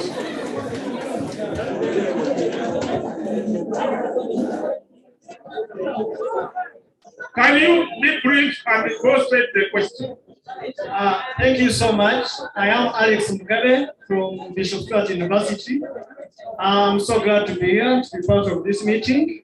And thank you for presenting so well and giving us the highlight of what we've done so far. And mine is on one. We have been lamenting around and lamenting again. I think it's nonsense. What I think now is finding the solutions on how we can build it.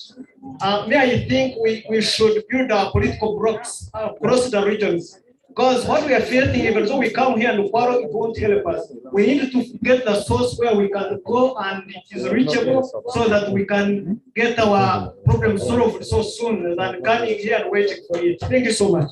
Thank you very much. And right now, can we tell us?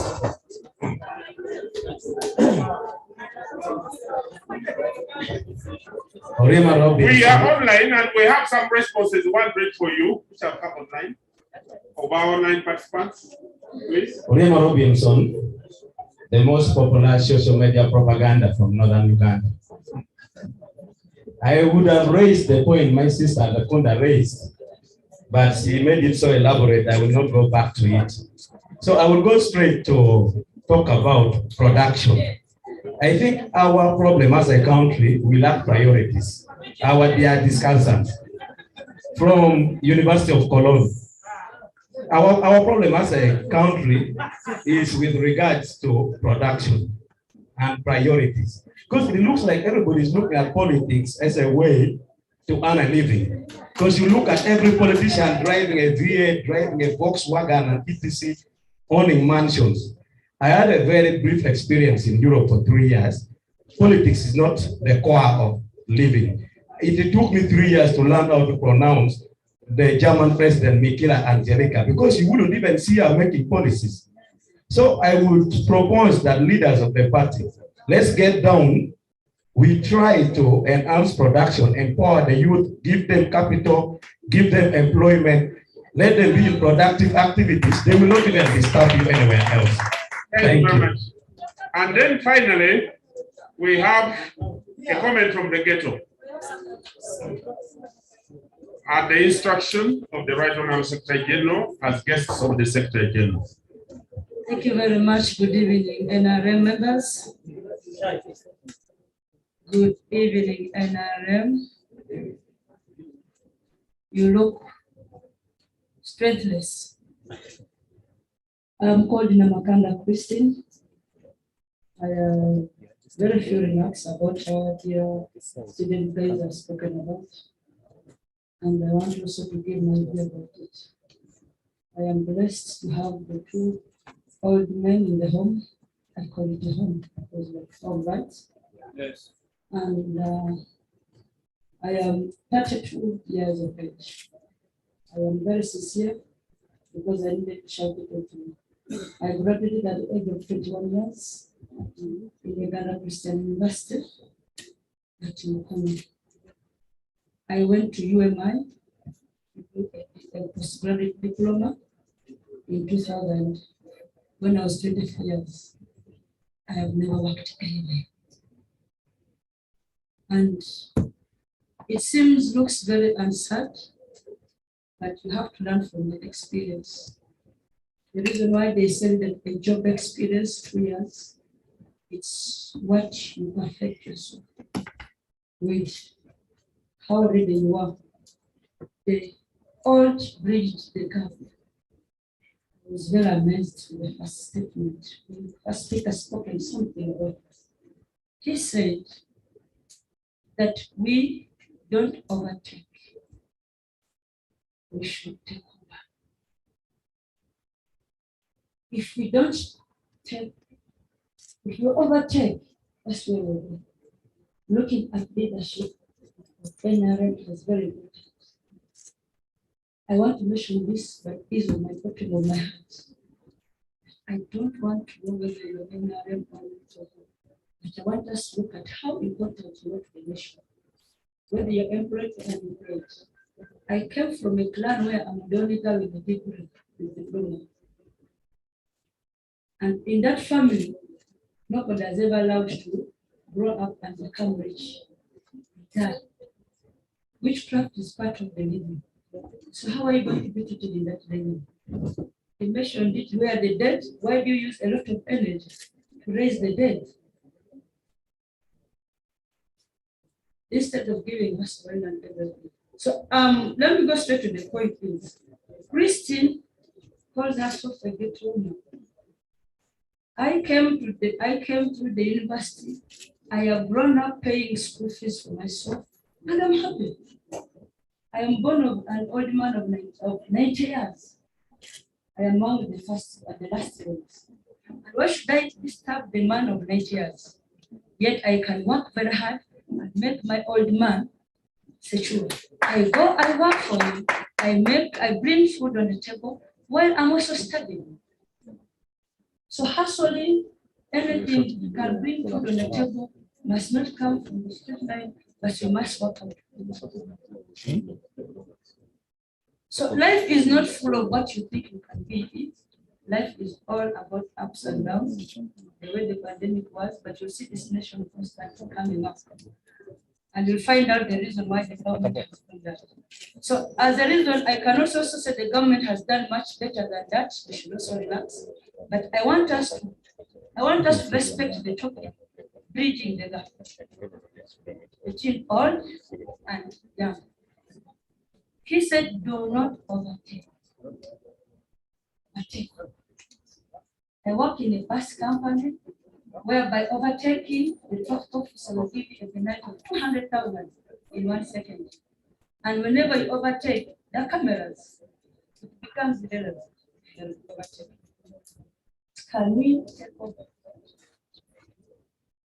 If we take over, meaning that we shall follow the footsteps of the first speaker, the second speaker, and the rest. But I would argue that we as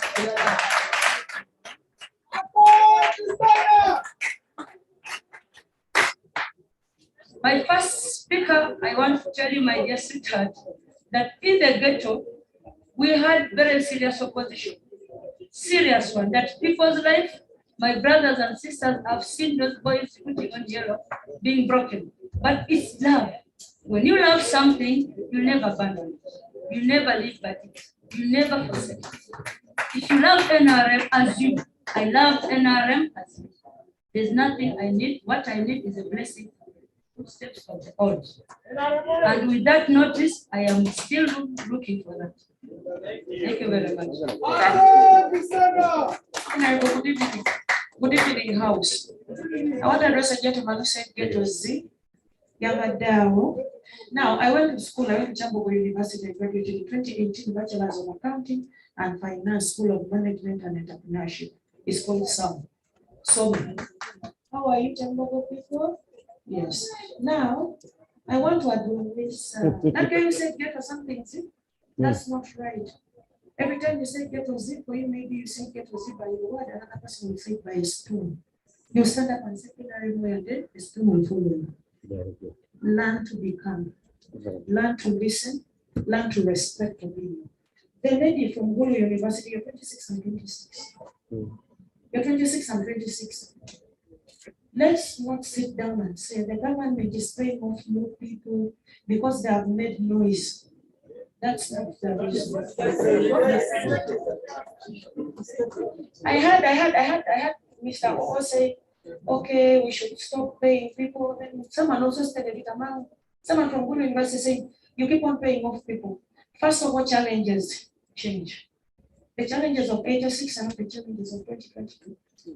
Sometimes the challenges will be different even 3 months from now. I've learned that as a girl, I grow every 3 months. When I went to school, when I was in P7 bar, I had a different boyfriend. When I came back in customer, I saw him as trash. Very good. Asante sana. Challenges change. And what is the current? The current challenges are usually financial. Like me, I might be happy about something for like a year.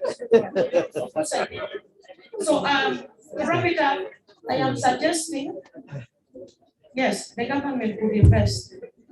We would say the government should invest in all these things that we are writing, project proposals and all they have given us in younger funds. As an NRM youth cadre, you have an identification card. You can ask for that money, you can do something for your life. Don't wait for it to be handed down to you. You walk into Europe, and the language they speak is Bambaro. You understand what I'm saying? Yeah. Everyone is in their corner there. Are all of us going to plead? We are not going to plead there. Let them be in their offices. We are down in the ghetto and they're not complaining. Very good. The bottom line is, can you afford life? You're not in a loan, you're not stealing. Can you afford life? Can you afford life? You are in the university, your parents are paying a lot of money, 1.5, 2 million, and what is the future for a CFO? Finally. Yeah, but finally, thank you for all these things. Thank you for coming. Thank you for being the leaders of people that are your age. Because if you're to break the gap between all these people, the leadership must be from ourselves. When the leadership is from ourselves, we shall carry ourselves and talk to the mature. Kubanga oba wazaalibwa mu ghetto, n'okulira mu ghetto, osobola okusituka n'okikirira ghetto. Oba mu ghetto, otuula n'abakulu. Otuula n'abakulu, you make an impact.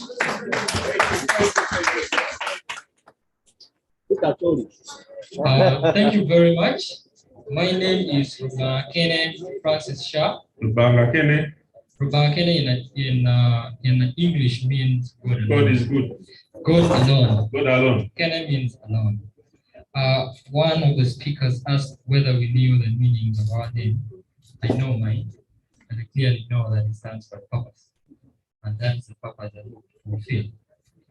Thank you, the Secretary General, for giving me the opportunity to speak.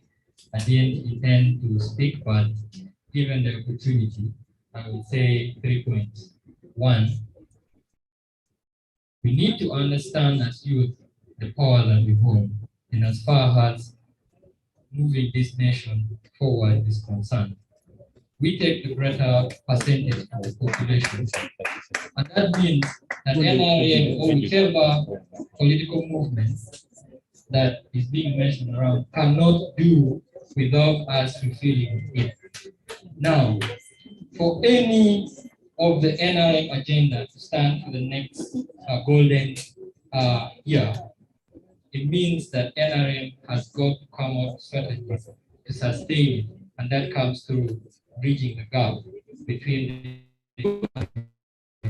Now, it cannot work unless both parties actually do acknowledge their contribution to that.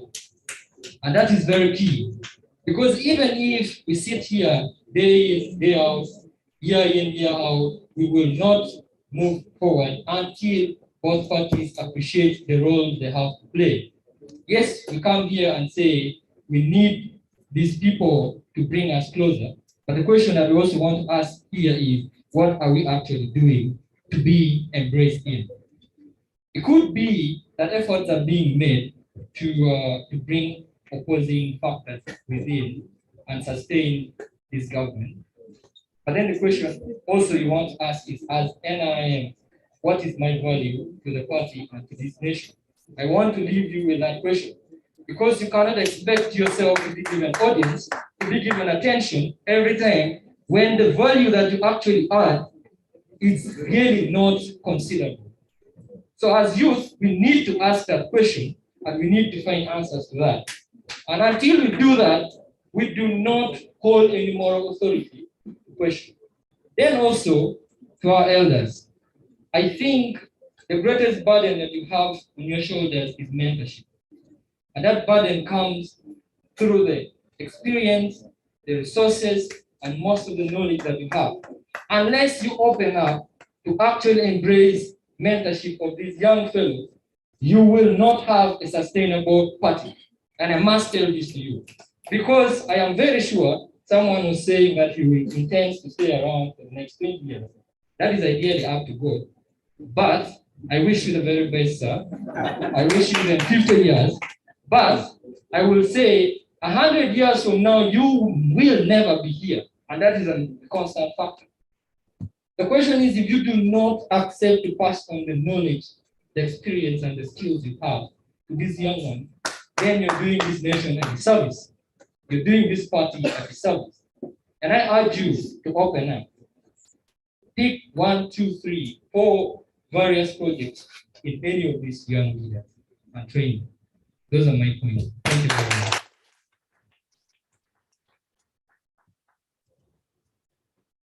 Thank you very much, members and the discussant. Right, Honorable Secretary General, you realize that we have 2 sessions today. The first session, which you closed, and then the second clinic, which you have just had now. I think Antukunda's issues which she raised, very good and valid, but they belong to the first session that we had.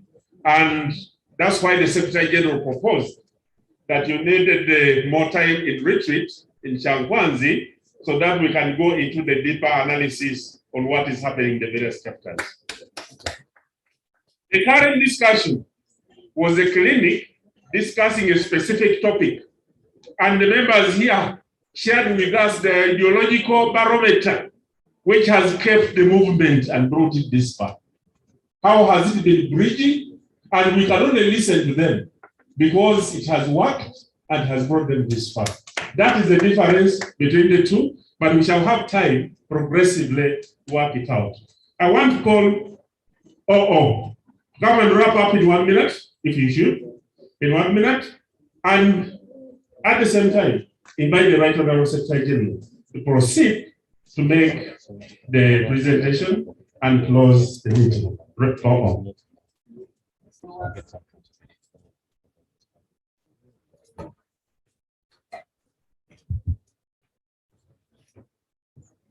Mr. Wana, I'm complaining because I'm going to summarize only one.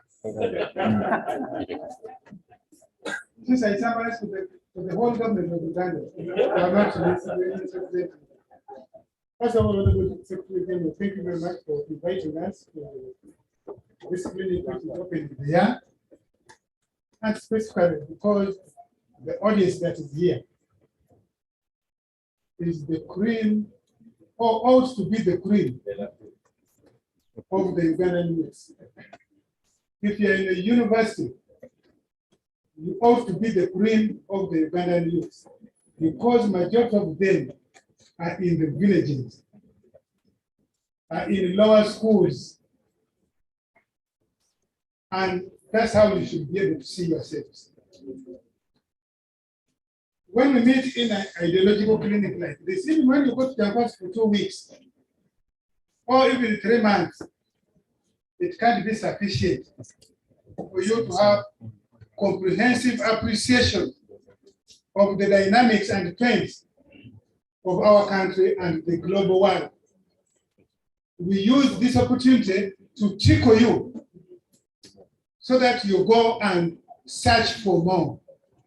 You can search for more in the formal setting or on your own. Go through libraries, rummage through books, rummage through writings. Look for Kuru Waboni, Kolo Fono, Kolo Tanga, Kolo Wana, now you know one by face. And say, you talked about this history. Can I have some more? This is really meant to tickle you. There are people who are listening to us who are not with the NRM. They're actually hostile. They want to hear what NRM, but believe you me, tomorrow we'll find one of them call and say, but before you made a good point, can you give me some more of this? And progressively you find the person who was, because you see some people are hostile out of ignorance. Some people are hostile out of lack of information, lack of engagement. So this is really meant to tickle you. So Atukunda, I am glad you have been tickled. I'm glad I've tickled you. Invite me to talk to your group in Gulu at my course. Invite me. So then I can take you through why it is important, why it is critical for NRM. Because you see, NRM cannot mobilize only itself. NRM must mobilize from outside, from outside, from outside. We can, the other ones, strengthen ourselves. That does not mean we should not take care of our loyal working cadre. No. But we should balance. The other one is somebody who said, you don't use money. No, I used a specific phrase. I said, soft money. Obviously, to move from Guru to here, you need money. You don't have that money, the secretary is all to give you a stipend, perhaps. If I'm going to Arua, the secretary or the government is going to, but I'm talking about soft money. So go to the dictionary, thesaurus, and find out, oh, in politics, what is called soft money. You see, there are people in Uganda today and in NRM who think that the secretary moves with the bullion fund. You just come to the gate and threaten him. You want to blackmail him. You call him a thief and what? And then he gives you some money. No, that's what you call soft money. There are people who think NRM has money to throw around. You see? And I'm saying that soft money is counterproductive. It is like now, the psych in Uganda is that without, you can see with universal education, universal primary education, universal secondary education, there are men in the village, 60% by the, since you are a researcher at Kunda, go and find out in the villages of Uganda, 60% of men in the villages don't know the names of the headmasters of their children, schools. They don't know. They have left it to the women. 60% of men don't know the birthday of their children. They don't know when the child, if the child completed immunization. Their job is only to do 2 things. One, to make women pregnant, and to go to the training center to drink and eat muchomo. But they will tell you how they cannot buy exercise book of 150 shillings. They cannot buy a pencil.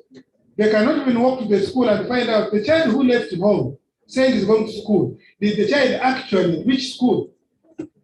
If you ask yourself, how can we account for the rate of non-completion of P7? 100 children start, primary one, only 40 complete. For the girl child, it's even worse. And they have parents.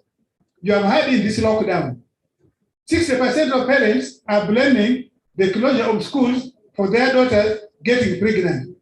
We are teachers, the ones supposed to look after your daughters. That clearly means those parents are not doing their job. But I'm glad I have tickled you. Please invite Owana and I. We shall come and do more doses. The more angry you get, the more you will know that actually this country needs you. And please, don't threaten NRM that because you, the youth, are more, NRM needs you. No. You need NRM. You need NRM. You ask the people who have tried outside NRM, you ask where they are. Two, what I think was Todong one. You are not doing this for Museveni. You are not doing this for Todong. You are not doing this for the current ministers to struggle to make Uganda better. Who said he was here? Please, since you are the one who has more years to live in Uganda to vote more, it is the more reason you should be the one to contribute more.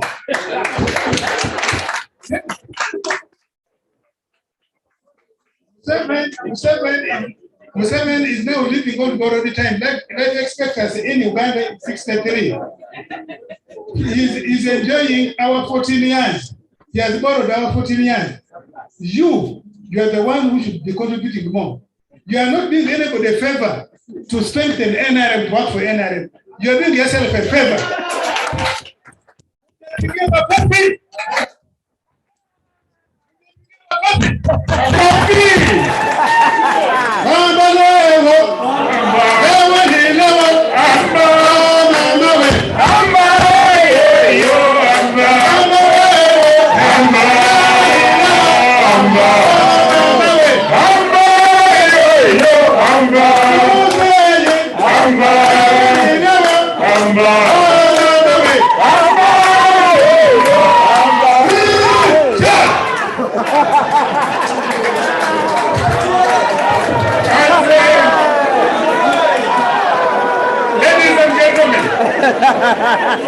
That is important.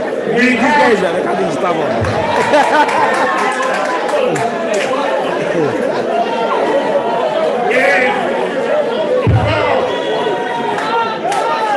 Before I invite the Secretary General,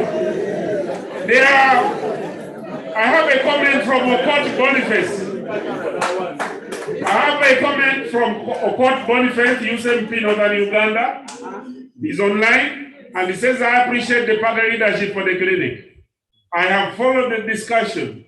As chairperson of Uganda Parliamentary Forum for the Youth Affairs, I commit to provide a platform to listen to their input and integrate the youth in the legislative agenda. To the student leaders, keep supporting the Revolutionary Pro-People NRM Party. I recommend to you. We have comments from Phoenix, Ahabwe Owen, Jacob Oto, and very many people in the diaspora.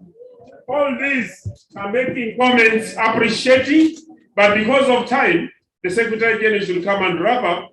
I want to thank everybody for the participation and for being here in your personal presence. Thank you very much.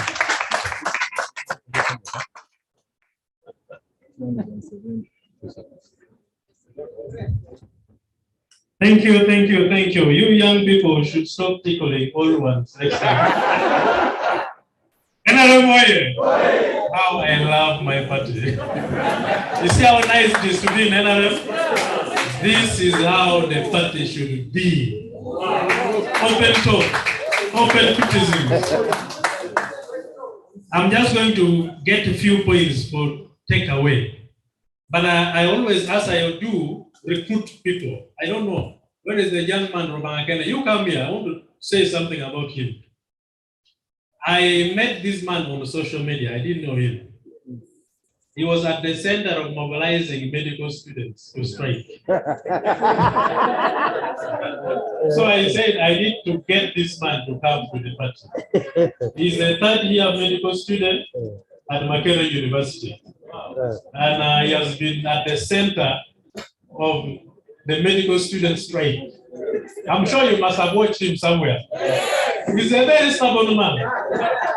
But I'm grateful that he has joined us, and we shall encourage more of the medical students to come and be with us. Thank you so much for coming. 3, 4 things. One, I always take notes when I invite presenters. Comrade Owana said something very important. Among the many things he said, that you don't need to shy away from defending your party on social media. We all have smartphones, isn't it? Okay, if not, then most of us.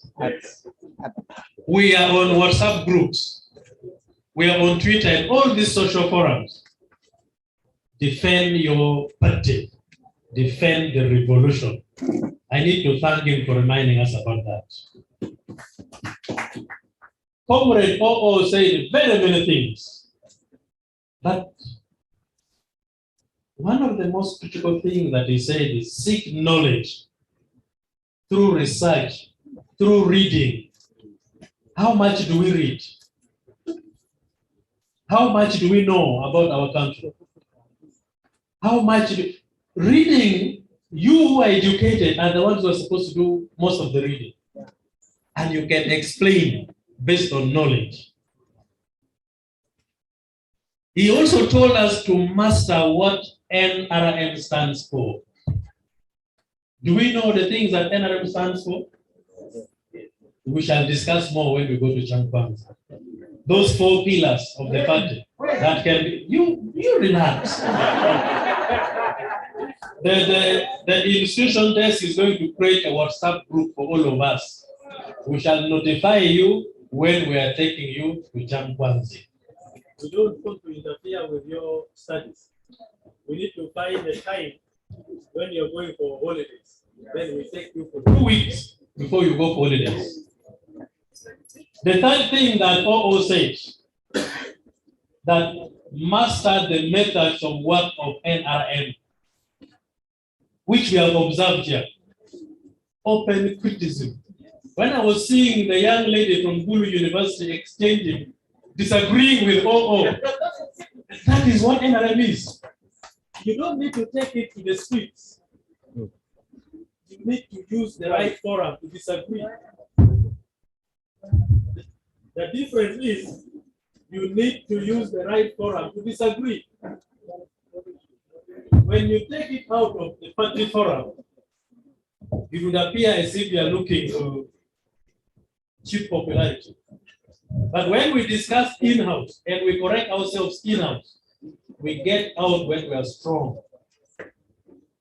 Another thing that he said, I would have also disagreed with him, that even it is now difficult for NRM to hide in the villages. No, we don't hide. We provide leadership.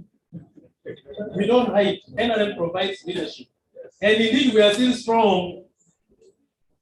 But he mentioned something which we should use as a challenge. And even when I get time to speak to the leaders we have, I will remind them that we are the majority in leadership, at local government, in parliament, in every position. What's wrong with the microphone? No. Is it battery? I can speak without the microphone. If we are the majority in local government, in parliament, in all this that the people of Uganda entrusted us with, why is the population still complaining? That means the population is complaining about our failure to provide leadership. And that is what we should work against. When we see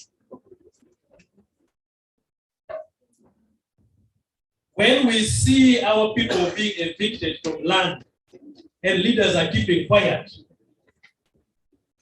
we are doing a disservice to the people who have the first leadership. When we see our people being misguided, misled, and our leaders are keeping quiet, then we know we are betraying the revolution. We are betraying the people. And that is what we say. We need to rise to the occasion and provide the much needed leadership. The others are internal.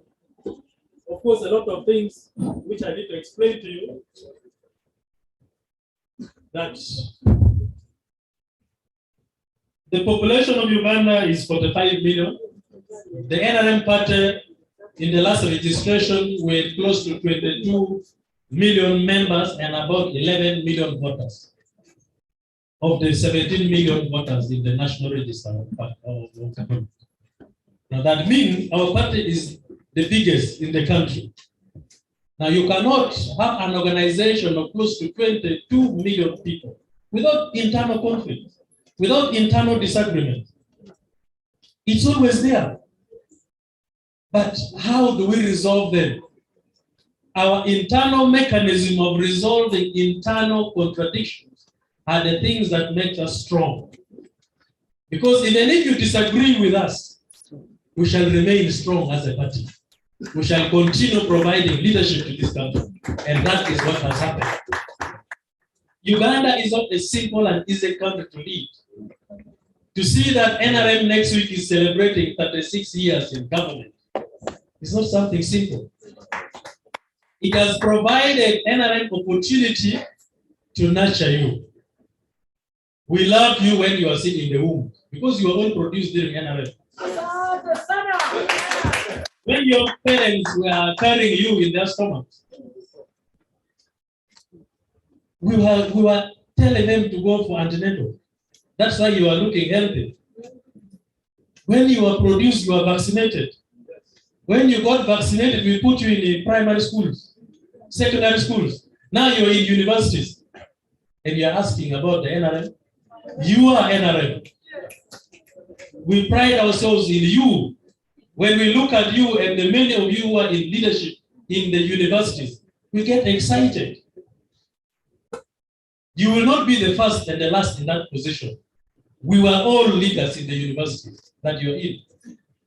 5-10 years to come, you will transit to where we are. And new ones will be in your position. The issue is knowledge-based transition through reading, sharing, and comparing. So thank you so much. I shouldn't bore you much. Thank you for coming. Next Thursday, we shall have yet another topic, and we are back as we wait to take you to Chankwanzi. May God bless you all.